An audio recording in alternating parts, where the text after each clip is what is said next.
Aku bercita-cita wahai Umar, jika aku memiliki emas sepenuh rumah ini, fa unfiqhu fi sabilillah, aku akan infakkan semuanya di jalan Allah. Di para sahabat itu, kaum muslimin, yang terbayang bagi mereka itu adalah infak, yang terbayang bagi mereka adalah sebuah kebahagiaan, keselamatan di akhirat yang kekal dan abadi di sisi Allah tabaraka wa taala. Ini majelis cita-citanya para sahabat.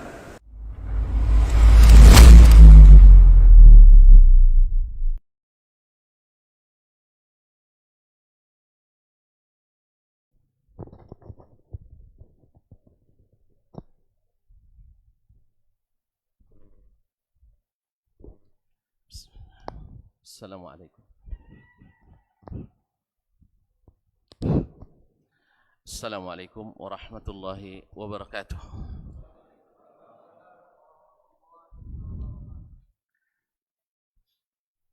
Innal hamdalillah nahmaduhu wa nasta'inuhu wa nastahdi wa nastaghfiruhu wa natubu ilaih. Wa na'udzu billahi min syururi anfusina wa sayyiati a'malina.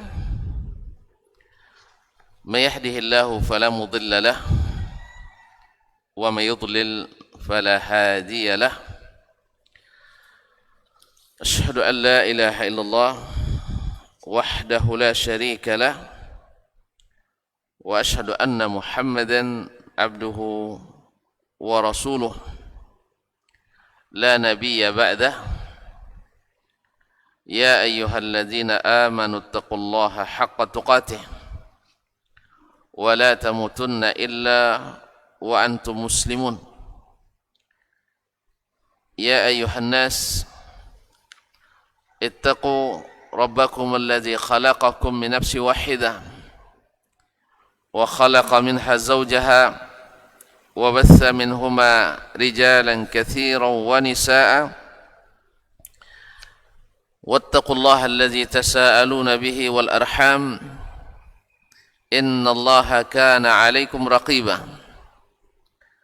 يا أيها الذين آمنوا اتقوا الله وقولوا قولا سديدا يصلح لكم أعمالكم ويغفر لكم ذنوبكم ومن يطع الله ورسوله فقد فاز فوزا عظيما. أما بعد فإن أصدق الحديث كتاب الله وخير الهدي هدي محمد صلى الله عليه وسلم وشر الأمور محدثاتها وكل محدثة بدعة وكل بدعة ضلالة. Ma'asyiral muslimin, ma'asyiral muslimat, al-hadirina wal hadirat, awil musyahidina wal musyahidat, as-saimin was saimat.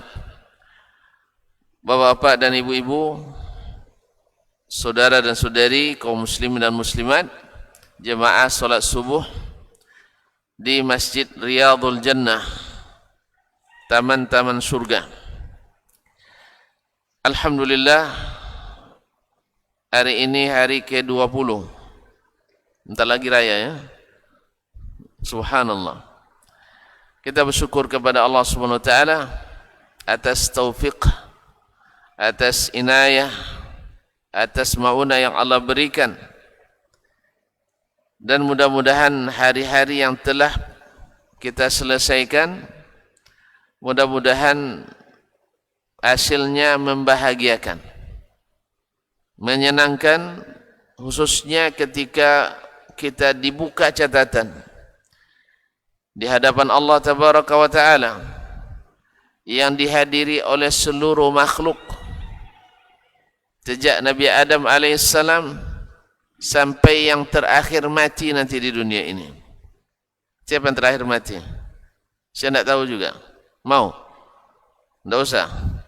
Ya, sebab yang terakhir mati di akhir kiamat itu di masa tak ada lagi orang baik.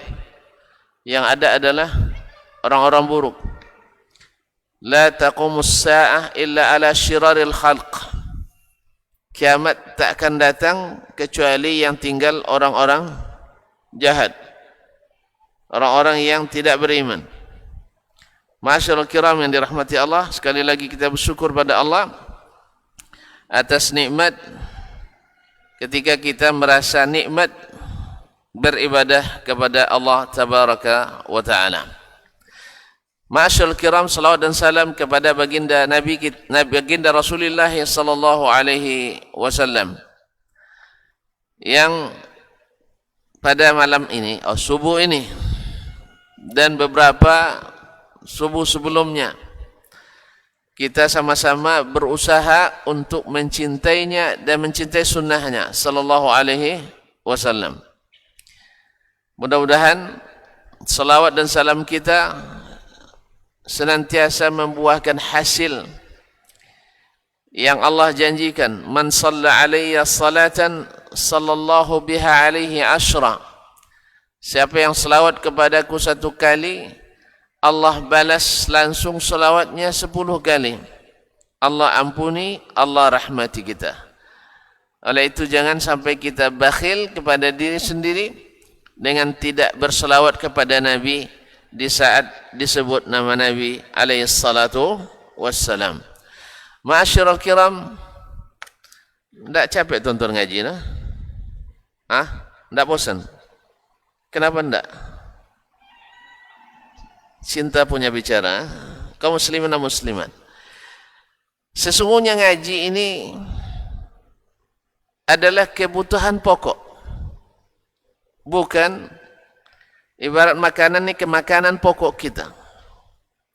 Bahkan seperti kata Imam Ibnul Qayyim rahimahullah, butuhnya rohani kita terhadap makanan berupa ilmu dan iman jauh lebih besar dari kebutuhan tubuh kita terhadap makanan kita.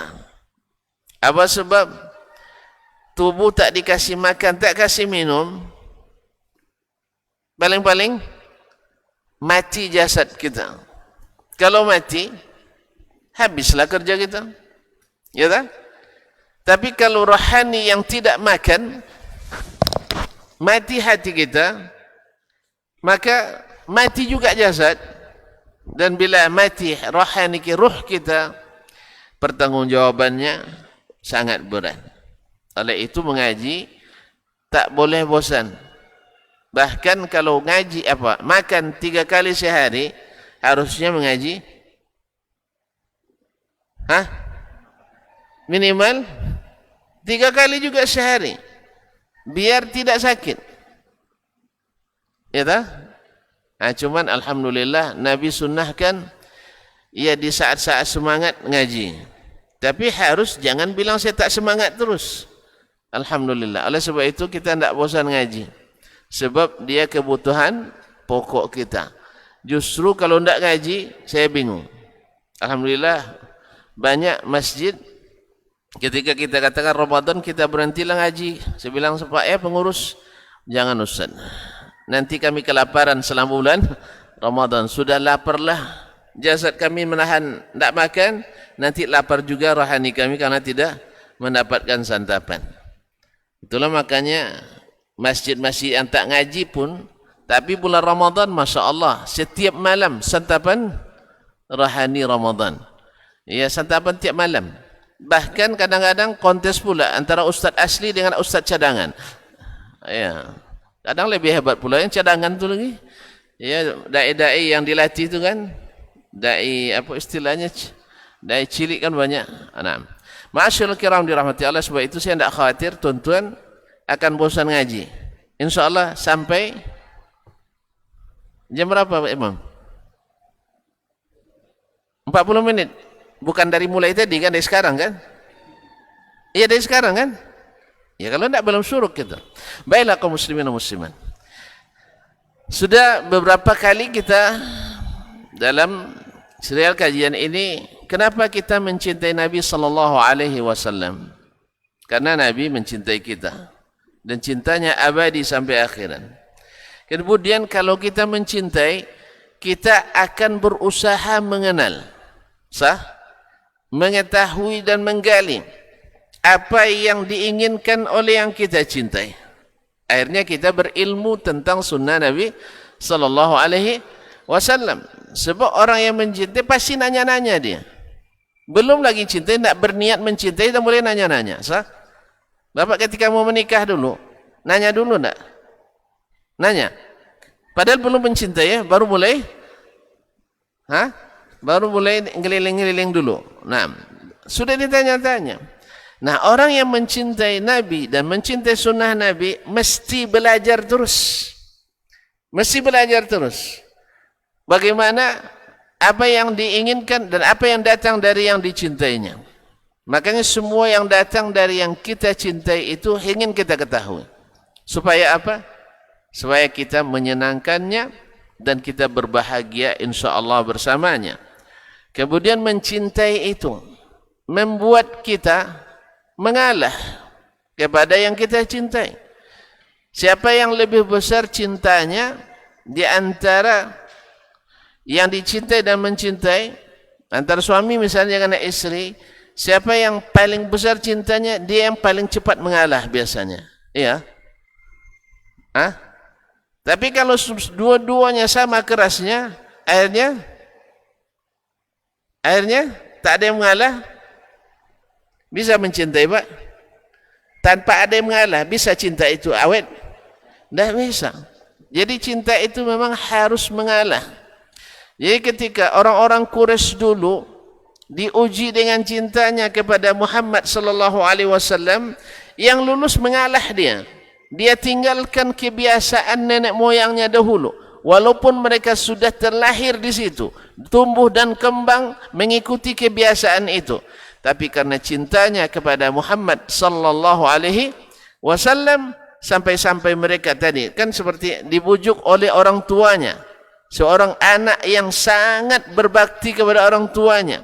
Akhirnya karena dia masuk Islam dan ikut Nabi alaihi salatu wassalam, lalu dia diancam oleh ibunya, diultimatum. Karena dia tahu anaknya ini takkan mungkin melawan ibunya. Akhirnya diancam, kalau kau tetap masuk Islam wahai anakku, maka ibu akan berhenti makan. Kalau berhenti makan apa cerita? Mati. Artinya ibu siap mati kalau kamu tidak kembali ke agama nenek moyang. Subhanallah. Tapi cintanya ke Nabi alaihi salatu wassalam, karena dia tahu kebenaran yang ada pada Rasulullah sallallahu alaihi wasallam, maka katanya, wahai ibu, seluruh penduduk Mekah paham dan tahu bahawa tidak ada anak yang lebih berbakti kepada ibunya melebihi saya. Coba bayangkan. Sudah terkenal di Mekah anak yang paling berbakti pada ibunya. Tapi ketahuilah ibu, andainya ibu punya 100 nyawa, lalu ibu mogok makan, mati satu, datang lagi nyawa yang kedua menggantikan. Mogok makan lagi karena memaksa saya untuk berpindah agama, meninggalkan Muhammad sallallahu alaihi wasallam, mati lagi saya ibu, sampai 100 nyawa itu habis, saya tidak akan meninggalkan Rasulullah sallallahu alaihi wasallam. Masya Allah, kita kan tak pernah dituntut kayak gitu ya. Kan tak pernah dituntut itu. Kan tak ada ibu kita, kalau kau ngaji di Riyadul Jannah, ibu kan mogok makan. Khususnya bulan puasa. Ada yang ngancam gitu? Kalau kau duduk di majlis ilmu Masjid Riyadul Jannah, berhenti ibu makan. Enggak ada. Kok malas juga kita ngaji? Ma'asyiral kiram yang dirahmati Allah SWT. Begitu kaum muslimin dan muslimat dirahmati Allah. Dia siap untuk mengorbankan perasaannya demi cintanya kepada Rasulullah sallallahu alaihi wasallam. Kemudian bahwasanya mencintai Nabi alaihi salatu wassalam adalah menyelamatkan kita. Karena apa? Karena dengan mencintai Nabi alaihi salatu wassalam, ringan segala sesuatu yang datang daripadanya. Iya tak? Iya. Hujan-hujan pun disuruh datang juga ya, karena cinta. Kan antum yang bilang, laut kan ku seberangi, gunung kan ku daki, apalagi tembok. Kaum muslimin dan muslimat, Laut kan di samud, bukan laut, Syekh. Samudra katanya, Syekh. Samudra kan ku seberangi. Laut kan? Samudra kan ku seberangi. Laut kan? Gunung kan? Kan ku daki. Demi cintaku kepadamu. Subhanallah. Ada kita tidak pernah naik gunung bergaji ni, tidak pernah menyeberangi samudra. Cukup melangkahkan kaki, itu pun setelah kenyang makan sahur. Duduk majlis ilmu sambil ngantuk-ngantuk pula. Efek dari makan sahur tadi. Kaum muslimin dan muslimat rahmati Allah SWT. Jadi membuat kita ingin tahu, kemudian membuat kita mengalah, membuat kita ridha dengan apa yang datang daripadanya, membuat kita ringan untuk mengikutinya. Sah? Ma'asyiral kiram dirahmati Allah SWT. Kemudian kenapa kita mencintai Rasulullah SAW? Karena mencintainya dengan benar akan membuat kita selamat di dunia dan akhirat. Selamat di dunia akhirat. Kenapa? Karena mencintai Nabi akhirnya ingin selalu bersamanya. Dan kalau selalu bersamanya, bersama orang yang selamat, kita bersama orang yang selamat, kita selamat. Makanya kita berdoa kepada Allah SWT, semoga dibangkitkan bersama Rasulullah sallallahu alaihi wasallam. Ketika sahabat Mahmud bin Rabi' atau yang lainnya, ketika dia membantu wuduk Nabi sallallahu alaihi wasallam, Nabi ingin membalas jasanya ini, menyiapkan wuduk Nabi alaihi salatu wasallam. Lalu apa yang kau minta wahai Sa'ad atau siapa? Mahmud bin Rabi', apa yang kau minta? Dijawabnya, ya Rasulullah, as'alu murafaqataka fil jannah. Saya minta bisa bersahabat denganmu di surga. Subhanallah. Nabi katakan, awai razalik, ada enggak yang lain? Sebab ini berat ini memang. Mau enggak yang lain? La huwa dzaka ya Rasulullah. Saya tak mau kecuali berdampingan denganmu di surga. Karena dia tahu kalau bersama Nabi selamat, bersama Nabi masuk surga, bersama Nabi bahagia, bersama Nabi mendapatkan kemenangan, bersama Nabi sukses dalam segala keadaan, bersama Nabi hidup kita tentram, bersama Nabi kita bahagia, kita aman dan nyaman. Makanya dia pilih, ya Rasulullah, saya ingin bersamamu di surga. Lalu kata Nabi sallallahu alaihi wasallam, Nabi mendoakannya, kemudian a'inni ala nafsika bikathratis sujud. Kalau begitu wahai Mahmud Rabi', tolong bantu saya dalam supaya doa kamu ini mustajab dengan banyak sujud. Dengan banyak sujud. Artinya dengan apa? Salat. Oh, ternyata salat ini amal andalan kita. Makanya orang yang cinta kepada Allah dan Rasul, tahu dia ini yang paling dicintai Allah dan paling disenangi Rasul sallallahu alaihi wasallam, maka dia akan menjadikan salat agenda utama kehidupannya.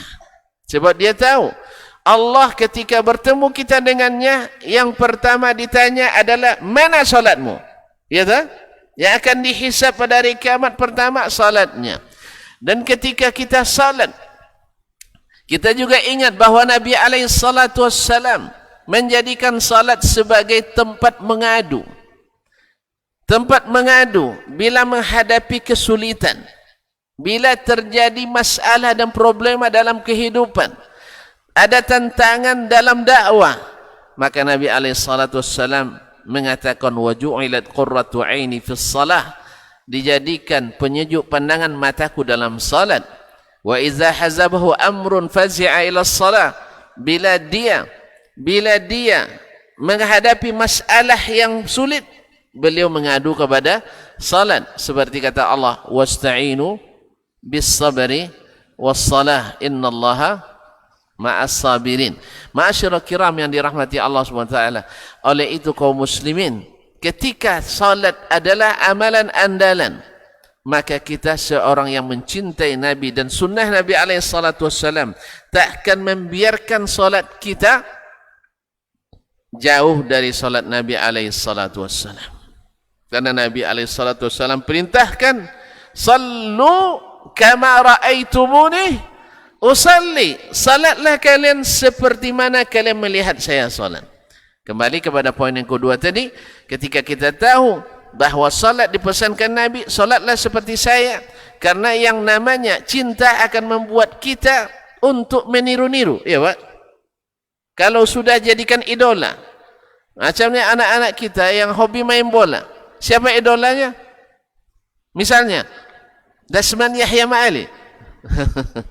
Kaum muslimin dan muslimat dirahmati Allah, siapa pemain yang paling bapak idolakan? Tidak ada, alhamdulillah, masya Allah. Di sini nggak ada. Saya akan bicara tentang yang suka bola. Ada yang suka bola? Ada bosa-bosa masih suka bola juga. Kaum muslimin dan muslimat, pasti dia akan meniru-niru. Kalau dia main, dicobanya untuk apa namanya istilahnya, daripada apa? Pokok gaya mainnya, tackle-nya, diving-nya, apa lagi? Passing dan seterusnya, dia akan tiru gitu. Apa sebab? Sebab dengan meniru itu dia akan berharap dapat kemenangan.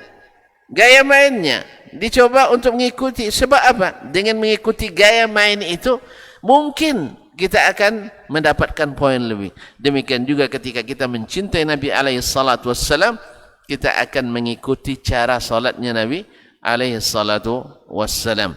Kita tidak berani untuk melakukan modifikasi, dan kita tidak berani untuk berkreasi, dan kita tidak akan berani apalagi untuk menambah-nambah sesuatu. Sebab menambah pada yang sudah sempurna sama dengan menurunkan harga. Betul? Tuan-tuan punya enggak mobil? Tidak usah mobil, Ustaz. Sepeda motor. Apa sepeda motor yang paling mahal sekarang? Hah? NMAX, itu kelas sini. Ya. Sepeda motor. Ya moge ya. Motor gede itu yang mahal. Ada yang harganya miliar juga ya. Nah, kelas kita lah dulu. Jangan kelas orang. Ya, kelas kita aja. NMAX katanya yang paling mahal. Berapa harganya? Hah? Berapa harganya, Ustaz? Tidak punya, sama. Antum jangan malu ngaku. Saya juga tidak punya memang. Nah, saya juga tidak ada punya. Berapa? 25? 35 rupanya. Berarti tambah jauh saya dapatkan. Baik, kamu muslim 35. Beli baru dari showroom. Kita buka plastiknya, sampai di rumah dimodifikasi oleh anak kita. Jadikan stangnya begini. Kan menurut anak kan bagus tuh kan? Ya, perasaannya ini motor semakin enak dibawa. Itulah perasaan tadi. Perasaannya semakin enak. Saya nanya, dengan dimodifikasi, ada modal tambahan enggak? Ada modal tambahan? Berapa? Mungkin 2 juta. Sah? Nah, kemudian lampunya, awal lampu di depan, dibuat lampu kiri kanan begini. Arah tembakannya, biar yang di kiri kena pancaran, yang di kanan kena pancaran. Kemudian lampu yang di belakang, yang merah itu lampu stop, dibuat putih supaya yang di belakang silau. Tidak ada yang berani dekat-dekat sama kita. Nah, kira-kira selepas itu semua pakai modal enggak? Pakai modal. Sudah modal duit, modal waktu, modal tenaga. Betul? Baik, sekarang saya nak nanya, setelah dimodifikasi itu, motornya tambah harga atau kurang harga? Serius ini? Dia akan bilang, nih modal saya menambah ini. Kan baik itu menurut perasaan saya. Betul kan? Nah, tambah harga itu berkurang, Ustaz. Serius ini saya nanya.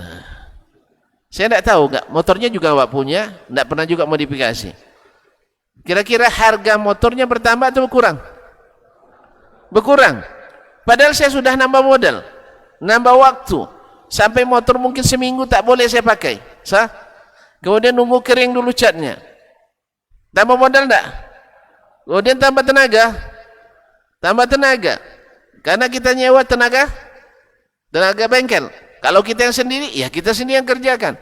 Waktu, tenaga, harta. Ternyata motornya turun harga, bukan naik harga. Demikian juga ketika kita salat yang sudah disempurnakan oleh Nabi kita alaihi salatu wassalam.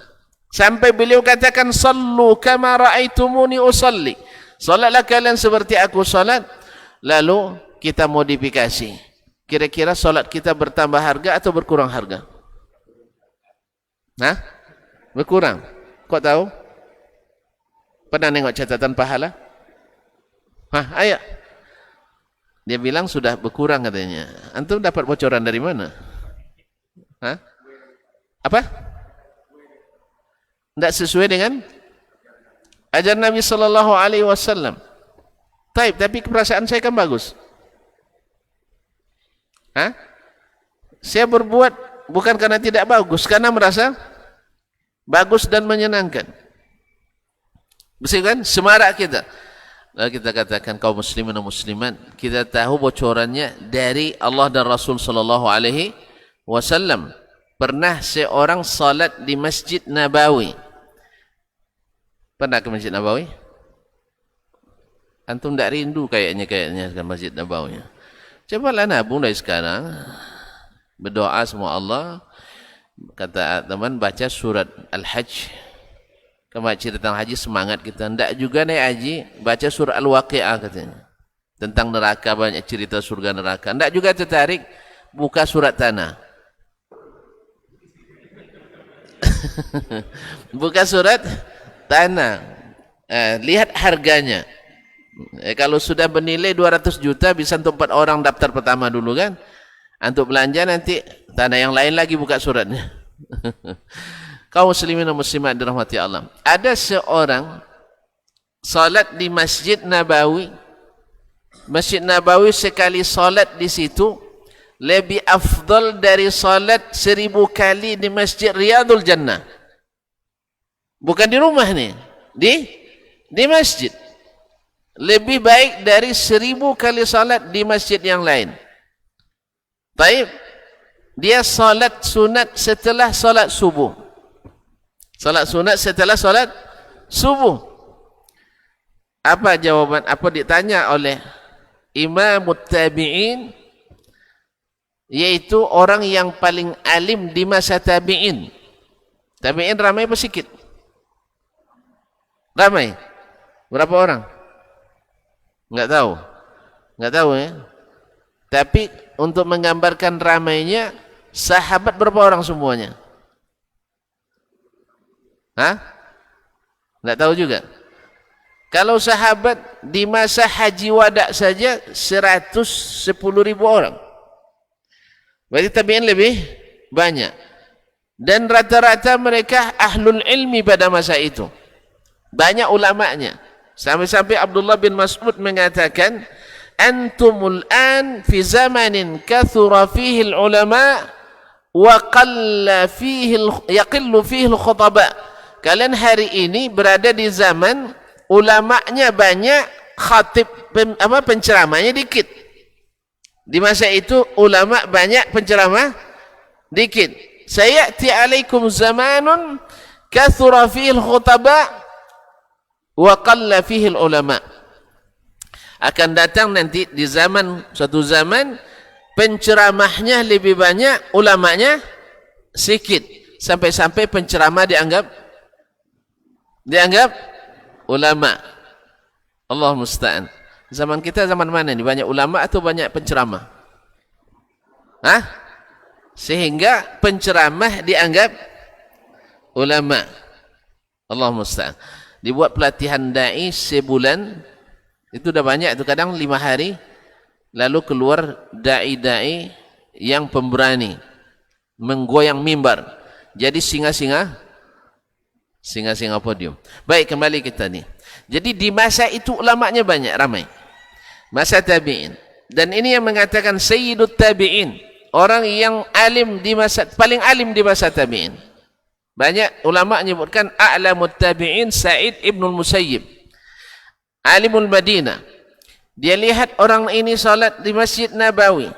Yang semua paham bahawa salat di situ lebih dari 1000 kali salat di masjid lain.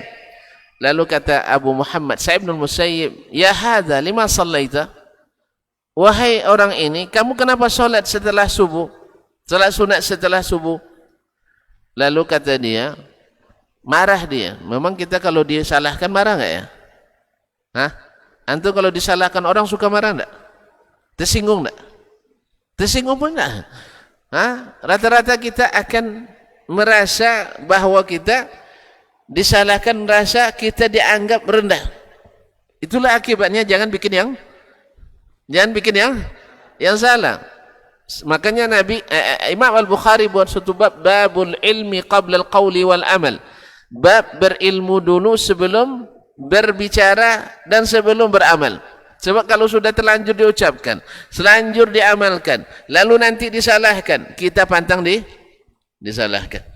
Maka mendengar diingatkan oleh ulama besar itu, dia bukan malah menerima, malah mengembalikan, mendebat. Dia bilang, ayu'azzibunillahu ala salah?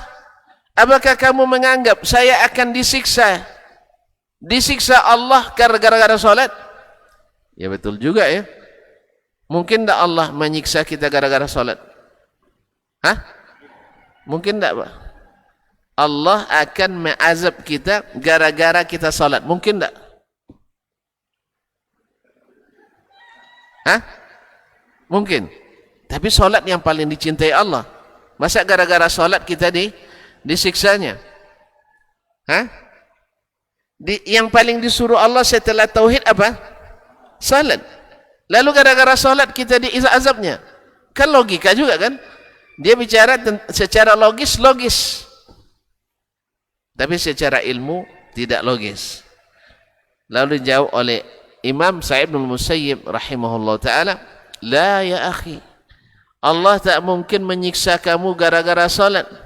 Allah tak mungkin beri kamu dosa gara-gara salat. Walakin yu'adzibuka li mukhalafati sunnah. Cuma kamu akan diazab oleh Allah gara-gara menyalahi sunnah. Gara-gara menyalahi sunnah, bukan gara-gara salat. Jelas? Jelas? Ini kata a'lamut tabi'in, ulama tabi'in yang paling alim. Apa sebab? Karena sunnah Nabi SAW tidak dibenarkan salat sunat setelah salat subuh sampai terbit matahari. Padahal salat itu dianjurkan. Bahkan salat itu adalah menjadi andalan. Dan yang pertama dihisab dan dicintai oleh Nabi kita, dihisab oleh Allah dan dicintai oleh Nabi kita alaihi salatu wassalam.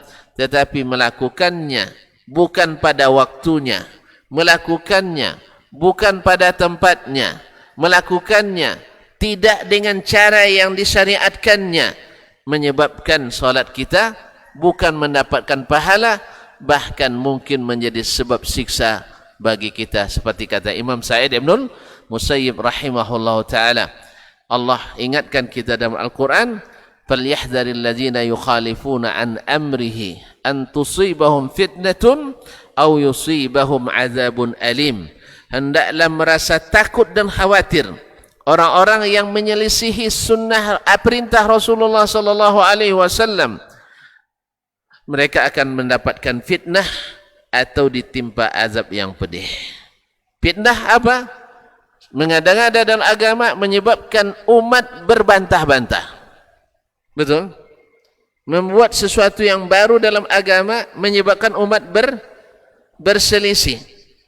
Bila berselisih, bila keluar dari jalur utama. Karena keluar dari jalur utama, kebijakan pasti tidak sama. Orang yang istiqamah di atas aturan dan perundang-undangan yang berlaku, ada temuan? Ada temuan? Tidak ada temuan. Antum, Bapak sebagai kepala kantor, pejabat yang bertanggung jawab, lalu selama memimpin, membuat kebijakan di bawah aturan dan perundang-undangan yang berlaku, mengalokasikan anggaran sesuai dengan mata anggaran yang sudah ditetapkan, tidak ada penyelewengan di dalamnya, tidak ada mengambil jalur-jalur lain yang tidak legal atau ilegal.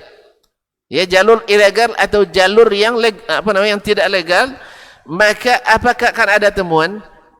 Kalau ada temuan, kalau tidak ada temuan, ada nanti perselisihan? Tidak ada. Dan bila ada temuan, pasti akan berselisih. mulailah kadis dengan sekretaris berselisih dulu. Habis itu masuk pula bendahara. Rupanya kabak-kabak ikut juga masalah. Gara-gara kalian, karena kalian membuat kebijakan di luar peraturan dan perundang-undangan yang berlaku. Demikian juga agama ini, kaum muslimin dan muslimat. Bila kita keluar dari jalur utama, dari yang sudah diaturkan oleh Nabi SAW, dan itu pasti akan menjadi temuan. Siapa yang menjadi penemunya? Pemeriksa. Siapa pemeriksa dalam masalah agama? Saya ulang lagi. Yang bertanggung jawab memeriksa urusan agama yang dapat izin dari Allah siapa? Ya, di masa Nabi masih hidup ya Rasulullah sallallahu alaihi wasallam. Setelah itu dijabat oleh para jabatan itu dijabat oleh siapa? Para ulama. Betul? Karena al ulama warathatul anbiya. Dan ulama ini seperti BPK juga ada yang mendiamkan, ya kan? BPK kadang ada temuan dia diamkan tak? Saya ulang lagi, tuan-tuan tak pernah diperiksa nampaknya. Bila ada pemeriksaan keuangan di kantor-kantor kita, ya, yang meriksa siapa? Badan Pemeriksa Keuangan. Lalu ada penyimpangan, baik administrasi maupun korupsi. Ada yang menganggap ini tidak masalah. Ada enggak? Ada enggak? Ada. Ini istilah picing kacamata. Sebab tidak merugikan negara. Tapi ada yang ketat. Sekecil apapun penyimpangan dia catat. Walaupun administrasi mesti diperbaiki. Sebab dia potensi merusak sistem. Jelas? Kalau ini diteruskan diikuti oleh yang setelahnya, nanti akan jadi temuan setiap pemeriksaan, sah? Dan akan menyebabkan perselisihan berkepanjangan. Maka dia katakan ini harus diperbaiki dari sekarang. Makanya yang dapat cap jempol oleh yang diperiksa yang mana biasanya? Saya ulang lagi. Yang dapat cap jempol oleh yang kena periksa, yang mendiamkan atau yang mengangkat? Sama ya. Yang mendiamkan penyelewengan disetujui oleh stakeholdersnya, yaitu yang kena periksa. Betul? Sebab dia merasa selamat. Merasa alhamdulillah kita dapat WTP, wajar tanpa pengecualian. Sebab apa? Pemeriksa mendiamkan. Demikian juga, tetapi yang mengangkat masalah walaupun tidak menyebabkan konsekuensi hukum, hanya memperbaiki secara administrasi, banyak juga yang menyentil. Ini pemeriksaan luar biasa, membuat kita kesulitan kan? Padahal hanya merubah kertas ke kertas, ya, merubah kertas yang salah ke kertas yang benar, menghadirkan faktur dan sebagainya. Tetapi cukup membuat kita yang diperiksa menggerutu. Betul? Betul? Demikian juga dalam agama ini. Banyak di antara pelanggaran yang terjadi akibat tidak mengikuti ilmu, hanya dengan perasaan dan perkiraan. Ulama dalam masalah ini juga dua macam. Ada yang mendiamkan dengan kata, ini kan kalau diungkit-ungkit nanti membuat orang ribut. Betul? Membuat orang ribut. Lebih baik didiamkan saja. Akhirnya didiamkan, lama-lama semakin berkembang dan merusak sistem dalam agama. Dan ada pula yang ulama yang sangat ketat sehingga dia tidak membiarkan suatu pun penyimpangan kecuali dia berusaha memperbaikinya. Biasanya yang disenangi oleh masyarakat yang mana? Serius ini? Yang mendiamkan. Pergi ke Masjid Riyadhul Jannah, dilihatnya sesuatu, enggak apa-apalah, kan yang penting jamaah kuat persatuan dan kesatuannya, biarin aja. Pergi ke masjid misalnya yang lain juga begitu, akhirnya aman, nyaman dan tentram. Padahal sedikit demi sedikit sistem keberagamaan mulai menyimpang di masjid-masjid itu. Tapi yang paling disenangi yang tidak mempermasalahkan. Dan yang mempermasalahkan itu juga sebagian ada yang frontal dan sebagian ada yang melakukan approach yang baik, pendekatan yang tidak menyinggung, dan tentu saja ini kembali kepada bagaimana hikmahnya Nabi SAW dalam berdakwah. Ma'asyiral kiram dirahmati Allah. Kembali ke masalah kita, mencintai sunnah Nabi SAW menyebabkan kita ringan melangkahkan kaki, mengayunkan tangan, mengikuti jalan Nabi SAW.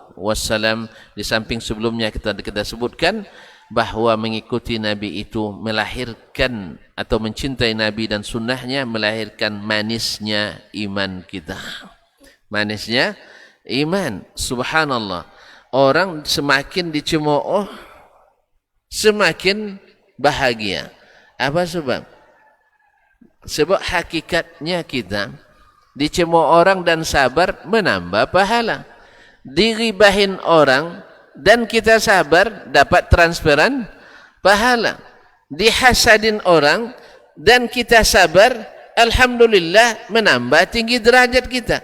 Tidak berkurang rezeki kita pun. Kalau ada orang hasad kepada kita, kalau orang hasad dengan harta kita, insyaAllah harta kita tak berkurang. Orang hasad dengan jabatan kita juga enggak turun. Orang hasad dengan bini kita juga tak. Hah? Kaum muslimin dan muslimat dirahmati Allah SWT. Jadi dengan mengikuti dan mencintai Nabi SAW terasa mudah beragama, terasa nyaman dan manis mengikuti Nabi SAW. Mudah-mudahan Allah SWT menjadikan nikmat ini untuk kita bersama. Semoga Allah mudahkan. Yang pertama, kita ingin mempelajari bagaimana Nabi SAW. Kita pelajari detailnya, apa yang dia suka, apa yang dia tidak suka. Yang kedua, kita akan semakin ta'zim dan kagum kepadanya setelah berilmu tentang dirinya. Yang ketiga, kita akan dimudahkan masuk surga dengan mencintai Nabi SAW. Yang keempat, cinta kita diterima dengan mencintai sunnah Rasulullah SAW. Ini yang sudah kita bahas sebelumnya. Yang kelima, kita merasakan manisnya iman kepada Allah dan Rasul SAW. Dan yang terakhir adalah mudah dan ringan rasanya melakukan apapun yang dilakukan atau diperintahkan oleh Nabi yang kita cintai sallallahu alaihi wasallam. Mudah-mudahan ke depan masih ada kesempatan kita saling mengingatkan. Semoga yang benar semata-mata taufik dari Allah Subhanahu wa taala, dan yang salah tentu saja kelemahan saya dan mungkin dari syaitan. Kepada Allah saya mohonkan ampunan, dan kepada bapak-bapak dan ibu saya mohon dimaafkan. Ada pertanyaan? Ya silakan. Tapi jangan payah-payah Pak.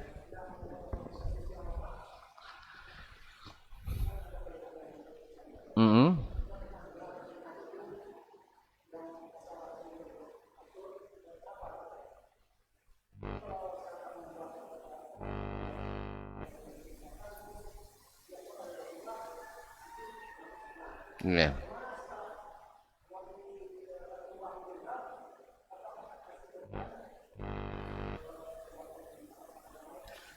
Baik, barakallahu fiik. Hadis itu kan ada hadis yang marfu sampai ke Nabi SAW. Ini namanya hadis marfu sampai ke Nabi SAW, dan dia terbagi tiga, yaitu perkataan Nabi, kemudian perbuatan Nabi, yang ketiga adalah persetujuan Nabi SAW. Qauli, fi'li, takriri. Nah, qauli, fi'li, dengan wafatnya Nabi selesai. Sah? Kemudian takriri, sesuatu yang disetujui Nabi, setelah Nabi wafat pun masih berterusan. Sebab ada yang disetujui Nabi sebelum dia wafat. Misalnya sunnah al-khulafa ar-rasyidin. Sunnah al-khulafa ar-rasyidin. Sunnahnya para khulafa ar-rasyidin, Abu Bakar, Umar, Uthman, Ali. Ini termasuk hadis marfu'. Sebab Nabi sudah ingatkan, alaikum bisunnati wa sunnatil khulafa ar-rasyidin al-mahdiin min ba'di. Ikutlah sunnahku dan sunnah al-khulafa ar-rasyidin al-mahdiin min ba'di. Maka apa yang dilakukan oleh Abu Bakar Siddiq radhiyallahu taala anhu, memerangi para murtadin, orang murtad. Kemudian memerangi orang-orang yang tak mau membayar zakat. Itu sunnah takriri dari Nabi alaihi salatu wassalam. Karena kita disuruh mengikuti khulafa ar-rasyidin. Jelas? Sunnah ya, atau yang dilakukan oleh Umar mengusulkan kepada Abu Bakar untuk mengumpulkan Al-Quranul Karim yang awalnya berserakan, yang awalnya ada dalam hafalan-hafalan, lalu dikumpulkan dalam suatu mushaf induk. Ini adalah sunnah takririyah dari Nabi alaihi salatu wassalam. Apa yang dilakukan oleh Umar bin Khattab radhiyallahu taala anhu, dari awalnya orang di satu masjid, di Masjid Nabawi, bersolat tarawih dengan imam yang berbeda-beda. Di situ ada sekelompok, di sini ada sekelompok, lalu disatukan oleh Umar bin Khattab dalam satu imam yang diimami oleh Ubay ibn Ka'ab radhiyallahu taala anhu, yang Nabi sering mendengarkan bacaannya dan Nabi menangis ketika mendengarkan bacaannya. Maka ini adalah sunnah takririyah karena dia sunnah al-khulafa ar-rasyidin. Jelas Pak ya? Naam. Dan demikian pula apa yang dilakukan oleh Uthman ibn Affan radhiyallahu taala anhu ketika menambah azan pertama di solat Jumat. Akhirnya awalnya hanya satu kali azan, di masa Uthman menjadi 2 kali azan. Ini masuk sunnah takririyah dari Nabi alaihi salatu wassalam. Karena sebelum matinya sudah katakan, alaikum bisunnati wa sunnatil khulafa ar-rasyidin al-mahdiin min ba'di. Maka siapa yang menarik kesimpulan bahawa itu adalah bid'ah yang diada-adakan oleh sahabat, ini keliru. Keliru karena Nabi sudah merekomendasikannya. Maka takrir Nabi berlaku sejak zaman hidup, bahkan setelah Nabi meninggal dunia alaihi salatu wassalam. Jelas Pak, ini yang pertama. Kemudian ada lagi yang namanya ijma'. Dan ijma' ini, ijma' itu sunnah Nabi alaihi salatu wassalam. Bila ulama dalam suatu masa di seluruh dunia Islam sepakat terhadap suatu masalah, misalnya sepakatnya ulama tanpa khilaf bahawa masuknya bulan Ramadan dengan melihat hilal, ini tidak ada khilafnya. Tidak ada khilafnya. Atau menyempurnakan bulan Sya'ban 30 hari, juga tidak ada khilafnya. Maka ini termasuk sunnah. Karena Nabi katakan, la tajtami'u ummati ala dhalalah. Umat ini tak mungkin berkumpul semuanya dalam kesesatan. Kalau ada kesesatan, ada kesalahan, pasti tak ada sepakat di dalamnya. Pasti ada khilafnya. Makanya khilaf itu ada yang benar, ada yang salah. Tapi kalau umat sepakat semuanya, pasti benar. Karena Nabi sudah katakan dalam sunnahnya, la tajtami'u ummati ala dhalalah. Umatku tak akan pernah sesat atau bersatu dalam kesesatan. Makanya ijma' termasuk sunnah Nabi sallallahu alaihi wasallam. Demikian juga dengan qiyas. Dengan qiyas, Nabi alaihi salatu wassalam menjadikan salah satu daripada dalil syar'i adalah qiyas. Karena Al-Quran sendiri mencontohkan adanya qiyas. Misalnya orang yang membunuh binatang buruan ketika ihram. Misalnya dia bunuh marmut. Maka marmut ini dikiaskan dengan apa? Marmut sebesar apa? Sebesar kancil. Nah, kancil sebesar apa binatang ternak? Anak kambing kan? Maka dikiaskanlah ini ke anak kambing Jawa lah ya, kambing Jawa kocik-kocik kan? Tapi orangnya besar-besar. Baik, kaum muslimin dan muslimat dalam hati Allah. Atau kalau dia bunuh kijang. Kijang sebesar apa? Kambing juga, maka dia kena diat atau denda membayar seekor kambing. Kalau dia bunuh gajah, Apa gantinya? Ya gajah tidak binatang buruan, Pak. Gajah tidak binatang buruan. Yang dibunuh kalau dibunuh binatang buruan. Lagipun kalau nampak gajah Bapak tidak semangat bunuhnya. Mati pun tak dimakan, ya tak? Nah, atau sebelum kita membunuhnya dia yang injak-injak kita dulu, naudzubillah. Oleh itu apalagi sekarang sudah jadi binatang apa? Satwa lindung, Pak ya. Jadi Al-Qur'an sunnah ada yang marfu, ada yang mauquf. Nah, yang mauquf ke sahabat Nabi alaihi salatu wasallam, hanya sampai ke sahabat. Di sini ulama mengatakan bahwasanya ulama hadis ya, bila hadis mauquf ini berisi sesuatu yang tidak boleh berijtihad di dalamnya, tidak boleh berijtihad di dalamnya. Jelas Pak? Bukan masalah yang analogi tidak berlaku di situ. Tentang berita yang tidak diketahui, berita yang gaib, lalu datangnya hanya dari sahabat, maka ulama menyebut hadzal hadisu marfu'un hukman. Ini hadis ini marfu' secara hukum. Artinya pasti ilmunya diambil dari Nabi sallallahu alaihi wasallam. Misalnya perkataan Abdullah bin Mas'ud radhiyallahu taala anhu tentang jarak langit pertama dengan langit kedua.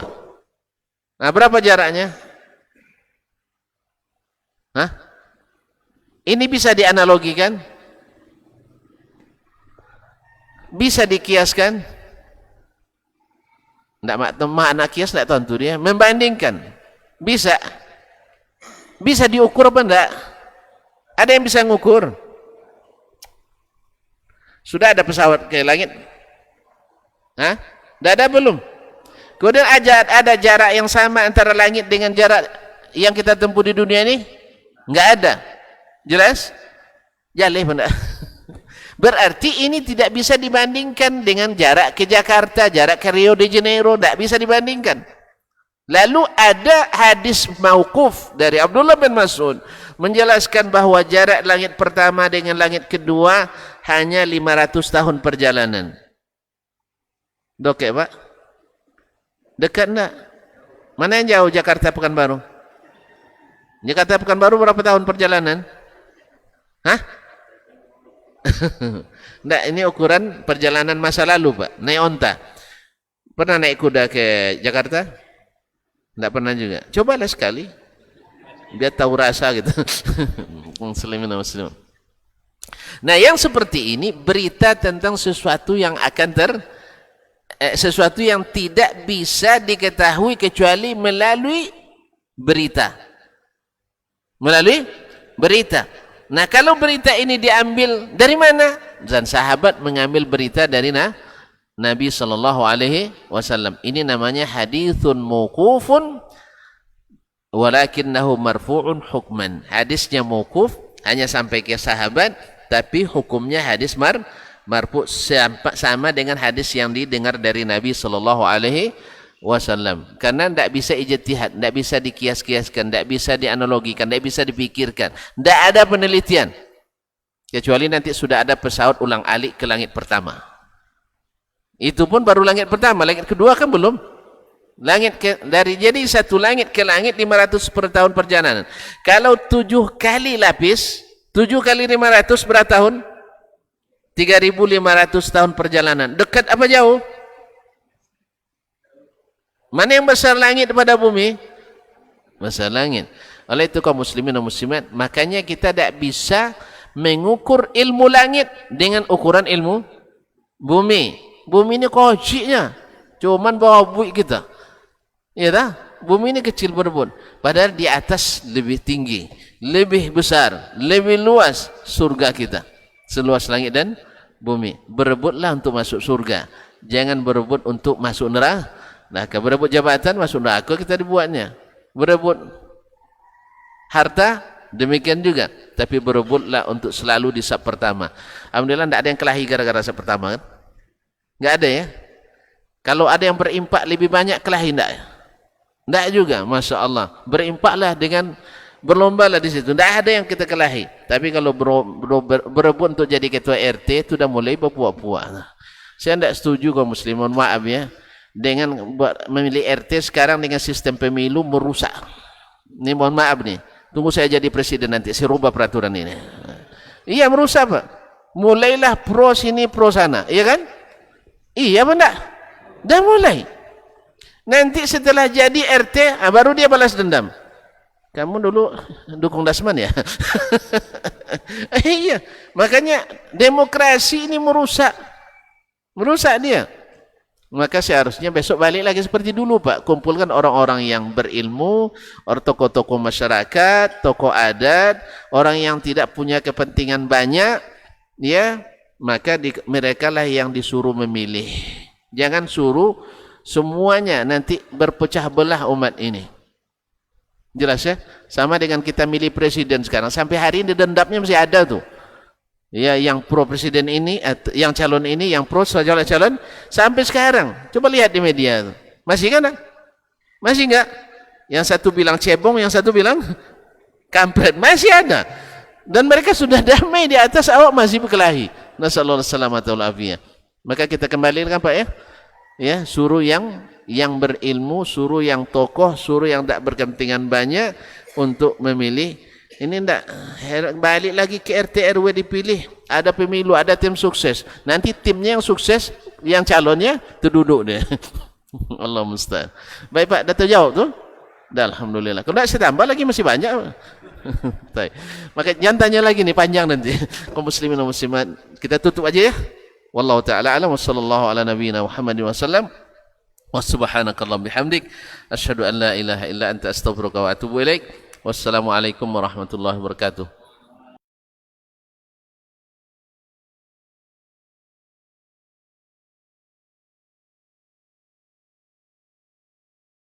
Aku bercita-cita wahai Umar, jika aku memiliki emas sepenuh rumah ini, fa unfiqhu fi sabilillah, aku akan infakkan semuanya di jalan Allah. Di para sahabat itu, kaum muslimin, yang terbayang bagi mereka itu adalah infak. Yang terbayang bagi mereka adalah sebuah kebahagiaan, keselamatan di akhirat yang kekal dan abadi di sisi Allah tabaraka wa taala. Ini majlis cita-citanya para sahabat.